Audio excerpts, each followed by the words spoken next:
কাল জেপ্টো থেকে কিছু জিনিস অর্ডার করেছিলাম।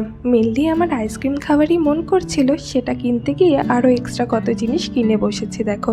হ্যাঁ, আমার কাজলটাও শেষ হয়ে গেছিলো, ওটাও ওই সময়ই অর্ডার করে নিলাম। আজ যেহেতু রাখি পূর্ণিমা, তার কারণে একটা লিফাফা দিচ্ছিল, তো সেইটা তো পেয়ে আমি খুবই এক্সাইটেড।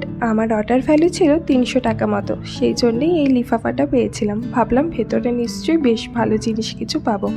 ওপরে এরকম দুটো নাম লেখার জায়গা ছিল, মানে ডিসাইড করার জন্য তোমার সিবলিংসের সাথে যে তুমি কোন পার্টের কুপনটা নেবে। পিছন দিকটাই রুলস লেখা ছিল এই কুপনটা কিভাবে রিডিম করবে সেই বিষয়ে। আমি দুটো ছটপট করে স্ক্র্যাচ করে নিলাম।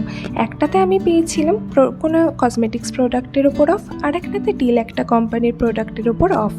যাই হোক, আজকের ব্লগটা এত দূরই। তোমরাও অর্ডার করে থাকলে জানিও তোমরা কি অফার পেয়েছো। আর আজকের ব্লগটা ভালো লাগলে লাইক করে দিও। সকলকে শুভ রাখি পূর্ণিমার শুভেচ্ছা। টাটা।